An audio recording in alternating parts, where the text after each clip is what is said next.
Greetings, fellow environmentalists and mindset changers. Welcome to the Mizu Eco Care Environmental Series.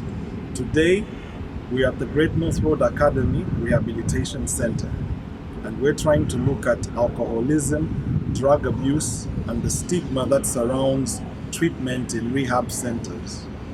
You might wonder why we're here talking about alcoholism, drug abuse. Well, our definition of the environment, which is the definition of the environment by environmental education, is that the environment is the interaction between the social sphere, economic sphere, political sphere, and the biophysical sphere. The moment you don't have any one of those spheres, then you're missing out something in your definition of the environment. So we thought it's important that we look at one of the most pressing problems currently facing a lot of people in our society today. Each one of us knows someone, either a friend, family member, or someone we love that has a problem with drug abuse. So as we find out more about drug abuse, join us as we interact with the proprietor for the rehab, Dr. ROZIOUS SIATWAMBO, and the clinician at this particular center. Today on our environmental program, we are blessed to have Dr. ROZIOUS SIATWAMBO. Welcome to the interview, Doctor. My pleasure, thank you. You're welcome. Dr. ROZIOUS SIATWAMBO is well known in the education circles in Zambia. He's the proprietor and owner of the Great North Academy Educational Institution. Doc, you are very much rooted in education, but would like to find out how you conceived the idea of starting a rehabilitation center for various addictions. How did that come about? Well, I'm one kind of a person who's always been looking for gaps. Mm-hmm. Where the gaps, where's the problem? And whenever there are pronouncements elsewhere that there are problems, I don't normally focus on a problem, but I would look at to say, how can we overcome this problem? I think we've had so many of these pronouncements. Like I remember one time when we had a sex party in Woodlands, where everyone on social media condemned those boys and girls. And nobody was looking at to say, how can we help these boys and girls? There must be a problem somewhere. I've also been looking at it, the times I've handled young people, because, in the education sector, I've had this passion where I've been meeting quite a lot of young people from the motivation point of view. Mm-hmm. And there's so many that have been brought to me, those that were expelled because of getting involved in drugs and alcohol. Mm-hmm. And at some point I looked at it and said, no, there must be a problem with our education system. In that, when a child commits that offense, they are expelled, or they are suspended and they are handed over to the parents. And these parents, they don't even know how to handle these cases and so on. We've had cases of these gangs that have been springing up everywhere, and I think it was from that angle that I said I can bridge the gap, I can come in, so that I can help these young people, and also looking at quite a number of young people that I've handled in the past, because I was dealing with these cases at individual level, and those that I helped, they were able to get back to normal life. So it was from that angle that I said, no, let's have a center of some kind, not the way I've been meeting them as individuals. That's how the rehabilitation center was built. Okay. Then how has the response to the establishment of the center been from the public? Is it something that people know they can access, the services that you offer? Right from inception, it has been welcomed by the people. Okay. And you can see it even from the pressure that we've been having with the number of cases that we've been attending to. And little did I know that actually the problem we have in this country, when it comes to drug abuse, is more than what people can see with their eyes. Mm-hmm. Because in a day, sometimes we go up to about 20, 30 cases that have been brought to us. Mm-hmm. And this is when now I'm beginning to realize to say there are so many people in these homes that are suffering from deep, or maybe can I say from inside, or maybe can I say as a family, and they've been handling these cases, because every day we have not less than 30 calls probably that are coming in to say we need help. So it's a call by everyone to do what, to get involved. The problem is not as simple as people might be thinking. Nearly everyone is affected, or probably they're infected, because we call this drug abuse and the alcohol abuse as a sickness as well. So it's either one is infected or they're affected in one way or another. They know of a child or somebody who is affected. So we really need to attack this problem from all these angles. Okay. Then, when we talk about drugs, of course, there are different types of addictions. But with the Zambian situation, Zambia is known to have one of the highest consumption rates for alcohol in Africa. That's per capita. So I don't know what your comment would be on the state of alcoholism in Zambia amongst the whole population, but particularly amongst the youths. From the, I'll talk more from the statistics, the cases that we have we've handled. We've from inception, we have handled almost about close to 400 cases that we've attended to.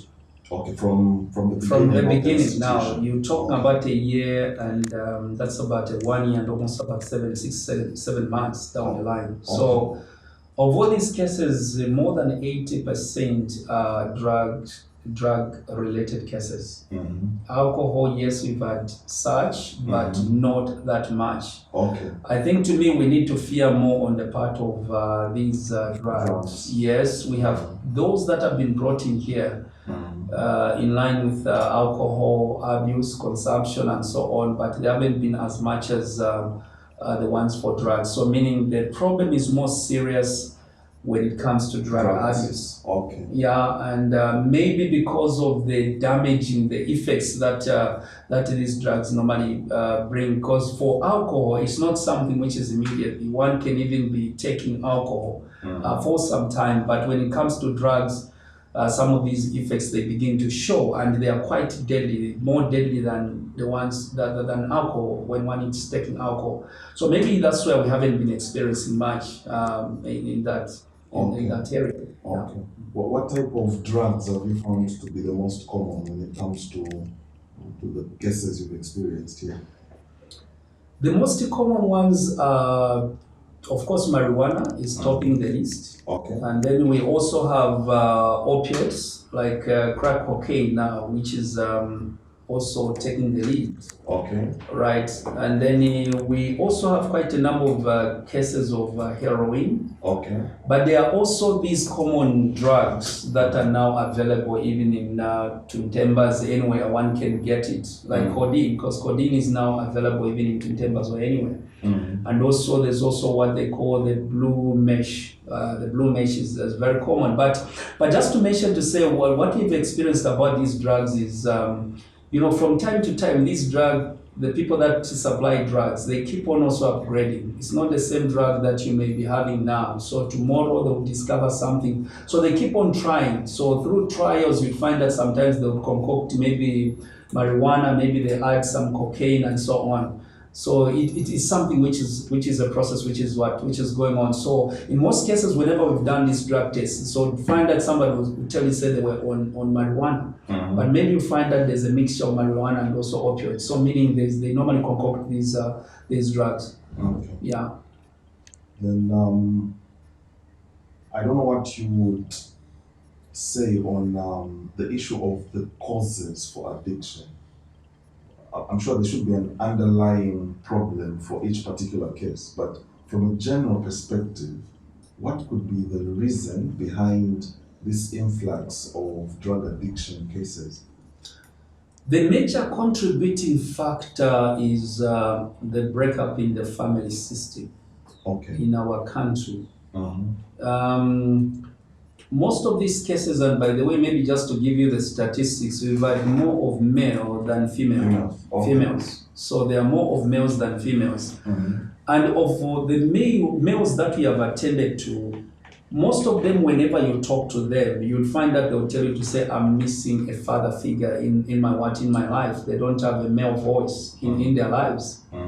And that's why even in our counseling, we've made it a point that we can't handle a child minus the parents, because we need to hear from both angles. And much of the counseling you'll be interested in that most of this counseling, the cases that we've handled, sometimes we have left the victim. Mm-hmm. And we've ended up now counseling the family, because we've discovered that the problem is not with the victim, but the problem is with the family, probably maybe even the father, who is absent, who is not there in the life of a child. So this is a very common problem right now in the country, that most of parents are absentee parents in these homes. Mm-hmm. If at all they are around, they are not with the children, or they are not involved in the affairs and also in the activities of these children. And these children now, because of now these exposures, now we have social medias and others, so now they are forced now to go and learn certain things they're supposed to learn from the parents, from other people who are the friends. Mm. So that has been the most contributing factor. But also we have traces of cases of others as a result of frustration. Frustration because of the economic hurdles now. I think quite a number of those that graduated. We've had cases of those that graduated, those that are in universities, and those that have graduated, and because they could not find a job or they didn't find what they want. So in the end, they take their anger, their frustration now to drug abuse. So basically, those are the leading cases, the causes that we've been attending to here. Okay. Yeah. Then in closing, Doc, any advice you'd like to give parents and young people out there? The major advice that I would want to give to parents, this problem is bigger than what people might be thinking. And even as other people are following this interview, they will agree with me that they are affected in one way or another, probably their child and so on, but most of them, they are normally afraid, probably afraid of the so-called stigma. You need to be treated, because these drugs are a disease. We call it a disease, and it's one of the most stubborn diseases. So if you are not treated, if a child is not treated, forget. You can pray for them, you can do whatever counseling. What normally happens is somebody who is in drugs is normally controlled. The chemistry of the body normally changes, and everything about a child, that is the brain and the body, is normally under the influence of this alcohol. And those that are in drugs will tell you to say they have been trying their best to come out, but because of the level of addiction, the so-called addiction, and also what they're craving. So you'd find that the moment they would want to come out, they will experience what we normally call as the withdrawal symptoms. So that's why those that have cases of the handling, you have a child who is into abuse, when they are sober, they will tell you to say, I know what I'm doing is bad, I want to come out. But tomorrow you find they go back. They are fighting from within themselves, because it's a disease, it's something which is very stubborn. The chemistry of the body has been changed, in that the body wants to depend on drugs. So you are fighting the person, just so the person himself or herself is willing to change, but the body is contradicting that. No wonder you'd find them going back. That's why those that are in drugs, be treated. Once you are treated, and then we drain those drugs from the body, so that even we start also reprogramming your brain, because even the chemistry of the brain also changes. If you are not treated, they can pray for you, they can do all sorts of things, but you still find yourself again getting back. Why? Because it's a stubborn disease. But otherwise, to everyone in this country, we need to get consent. So many lives that we have lost to drugs, and especially the young people that could have contributed to the national development. Thank you. So we continue our discussion on drug abuse and stigma. With us, we have the clinician here at the Great North Road Academy Rehab Center, Madam FLAVIA AKULLU. Welcome to the interview. Thank you. I've heard people say that when you look at our local languages, there is no language in Zambia that has an equivalent word to alcoholism. We have words equivalent to drunkenness, but there is no word equivalent to alcoholism. Meaning it's kind of hard to deal with alcoholism from the traditional setting of our culture. Yeah. So, looking at alcoholism, what exactly is alcoholism? alcoholism is not considered a mental health disorder or even a medical condition in itself. So usually it's looked at as, maybe a problem or a malfunction of an individual and things like that. So how we define alcoholism is whereby an individual, in layman's language, has a drinking problem. Okay. So this is where they're unable to control their drinking and they keep having cravings for alcohol, and they'll go on and they are compelled to actually go seek for it despite even knowing the harm it can cause to their body, despite the consequences, because their bodies have become dependent on the alcohol for it to function normally. So when we talk about a person becoming an alcoholic, are there any triggers that lead to that condition? Any specific causes that the person is exposed to that could make them an alcoholic? Yeah, so for somebody to end up becoming an alcoholic, lots of factors come to play. So nobody is born an alcoholic, but research has actually shown that genetics play a role in somebody becoming an alcoholic. So that's why you find in certain families, it runs in the family. The great-grandfather was an alcoholic, the father, now the son, and all that. So genes play a role, but genes on its own can't cause alcoholism, because what happens in a scenario whereby, yes, this person genetically is predisposed to alcoholism, but they are never exposed to alcohol in the first place. How do they end up becoming addicted to alcohol? But then there are also scenarios, but that doesn't mean those that are not genetically predisposed can't become alcoholics. That's not the case. So for lots of other people, lots of environmental factors come into play. Things like stress at work, at home, all those come into play. Even having other chronic illnesses, so some people, they cope with stress and with other difficulties through drinking, and before you know it, you keep increasing on the quantities you take. You used to take a bottle, it would make you feel good and happy, but it reaches a time where your body becomes tolerant, and one bottle doesn't do. So you have to increase the amount of alcohol you take. So you find that in the process of increasing your intake and all that, you're also conditioning your body. It reaches to a point whereby you have to take large quantities, and it's harmful to your body. But because your body has become tolerant and can't do without it, you will just keep on. So when they're at that point where they are dependent on alcohol, they tend to neglect other important aspects of their lives and instead focus on the alcohol and supporting the habit. That's where somebody will neglect family responsibilities, the money that was meant to pay for the bills at home, they would rather divert it to alcohol. Somebody, instead of being in class, they would rather go seek for alcohol.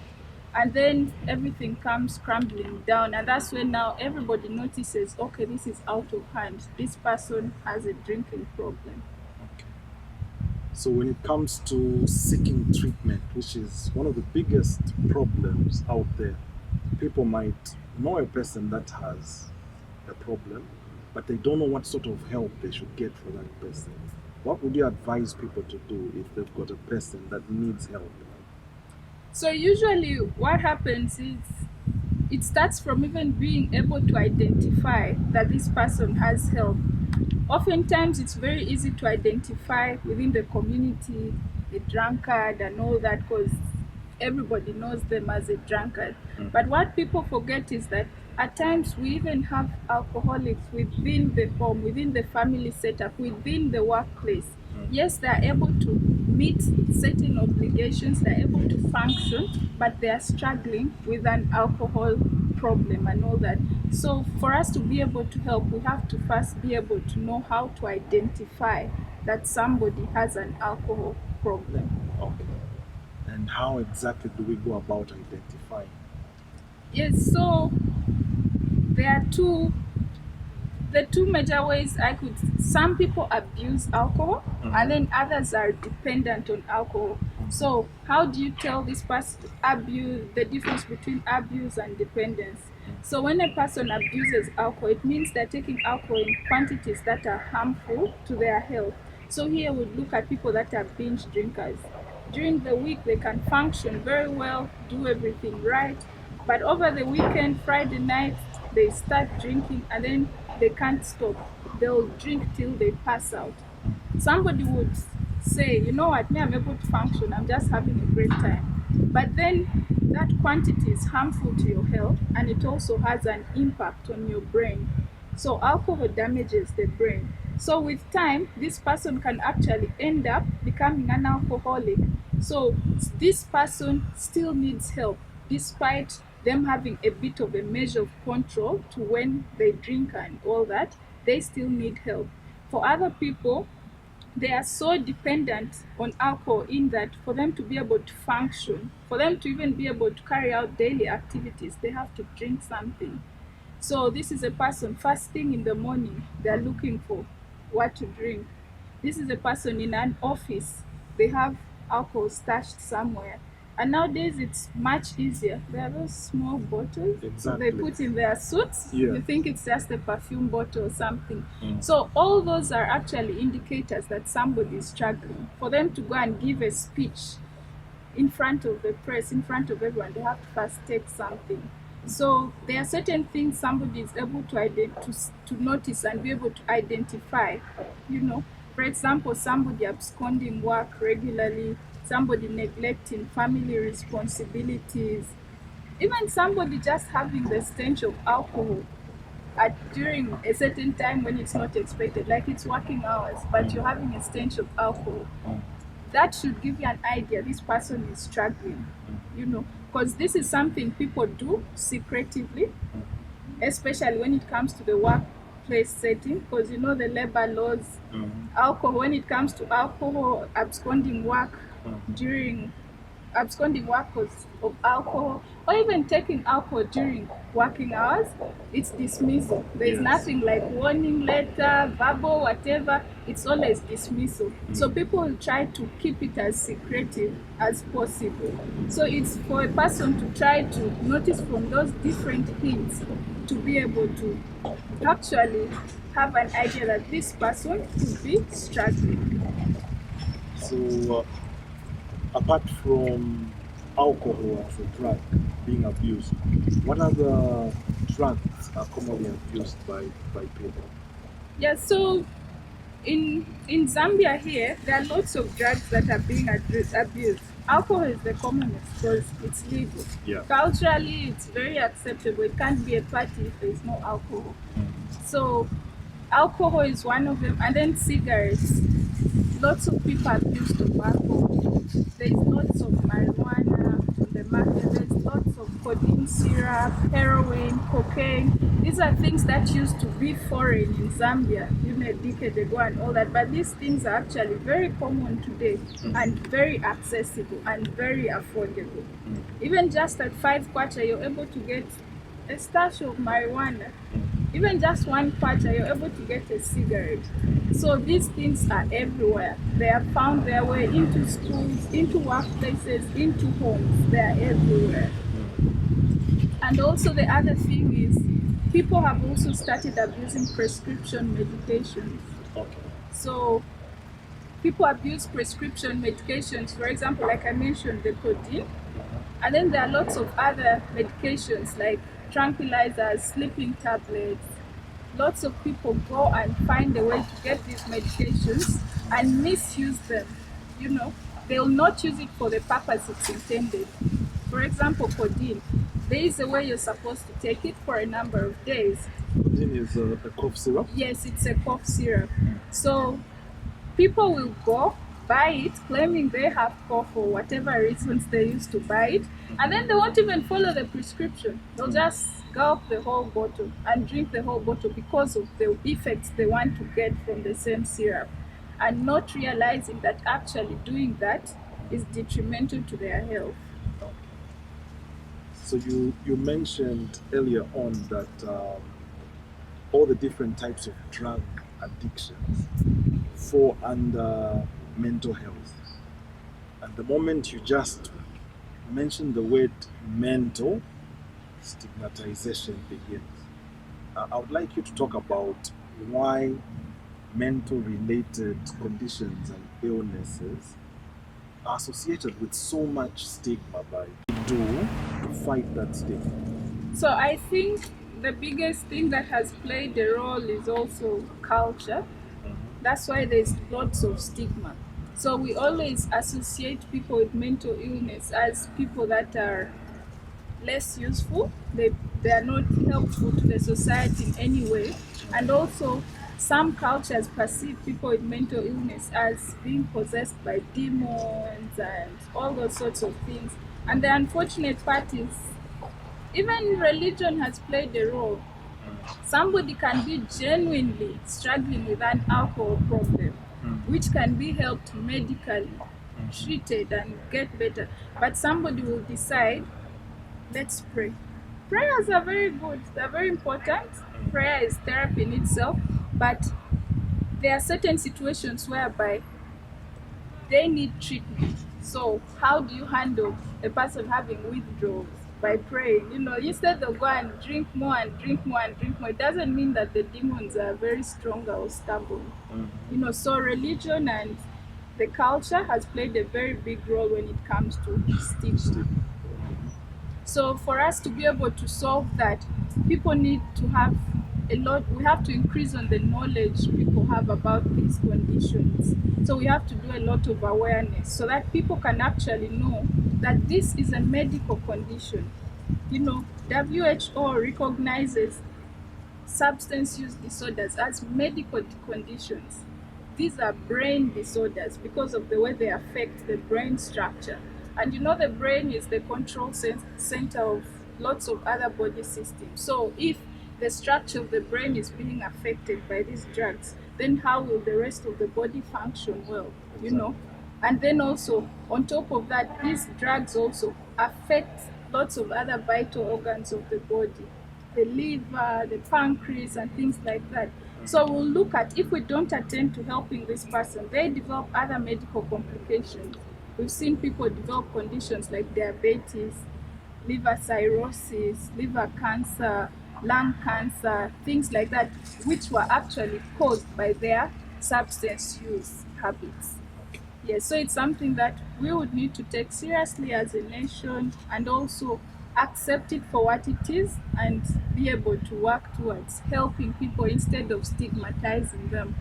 Because when we stigmatize people, then they will shy away from seeking help because they wouldn't want to be associated with having a mental illness, or they wouldn't want to be associated with having a drinking problem or an addiction problem because of how society views people with such conditions. So mental illness, be it a substance use disorder or whatever it is, actually are just like any other medical conditions. It's just like hypertension, it's just like HIV and things like that. It's very easy for somebody to say, I have hypertension, but it's very difficult for somebody to come out and say, I have depression, I have alcohol dependence, because of the way society views or perceives such conditions. Okay.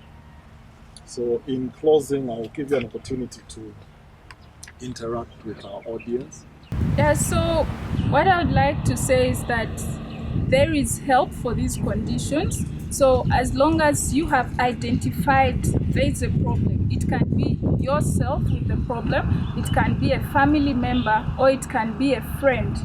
You have the responsibility to take a step and try to seek help for this person. It's not time to start judging them. It's not time to start calling them weak, because it's not a weakness. Like I said, it's a medical condition, but treatment is there and treatment is available in Zambia. So this together we are able to help these people be able to overcome this condition, and they're able to actually be people of change within society.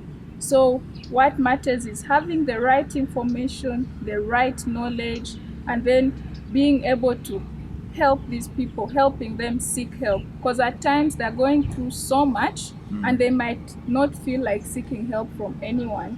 For example, somebody can have depression, they're feeling very low. People that are depressed usually they just will isolate themselves, so they won't come out and seek help on their own. And the tricky part is lots of people with substance use disorders resist help because they are still caught up in that illusion. They think they can manage it on their own. But you yourself, you've noticed the pattern. They told you I'll change in 1 month. It's 6 years now. Nothing is changing. It's getting out of hand. We have to understand that drugs affect the mental state of someone.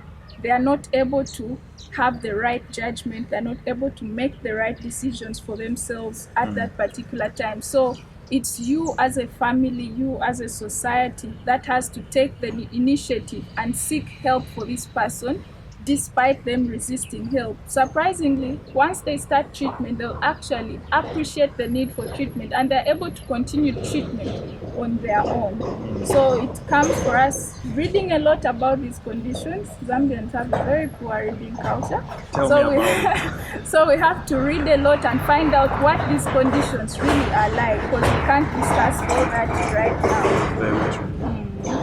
No, thank you so much for sparing us your time, sharing your expertise. I'm sure we've all learned so much from what you've just shared with us. Thank you very much. Most welcome. Thank you for joining us on this particular episode looking at alcoholism, drug abuse, and the stigma that's associated with the treatment of both. We hope you've learned a thing or two on how exactly you can help someone you know or care about find help if they are suffering from a particular addiction or drug-related abuse. One thing that we talked about today that's important for us to look at is the issue of stigma. Stigma is the negative perception that we have associated with a particular person, thing, or entity. In this particular case, you will notice that people never want to be associated with rehab centers. It's just like the stigma that surrounds the word Chainama. No one wants to let their neighbors know they've got a relative that's a Chainama. People find it easier to visit a relative or friend in prison than they do to visit a relative or friend that's actually in a rehabilitation center. Stigma starts through very, very small and subtle things, such as the words we speak into the lives of the people we know.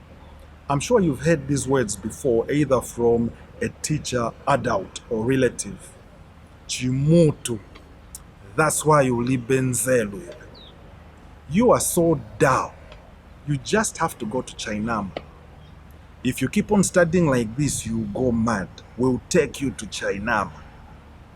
With words like that continuously repeated in a person's life, don't you think they will have a negative perception about mental health, about facilities that could help them, such as Chainama and other rehab centers like the Great North Academy Rehabilitation Center? Of course, they can't have a positive attitude. We have a responsibility as members of our Zambian society to speak positive into people's lives. We could either destroy them, break them down, or lift them up and build them. Let's choose to bless them, lift them up, and build them. Let's kill the stigma that's associated with alcoholism and any form of drug abuse. It is important that we do so because we know drug abuse is rampant in our society. The consumption of drugs, different types of drugs, is rampant in our society. Let's try to put it in check together. Join us next time for another exciting episode. In the meantime, you can subscribe to our channel, follow us on all the platforms, Twitter, Instagram, YouTube, and of course, Facebook. See you next time.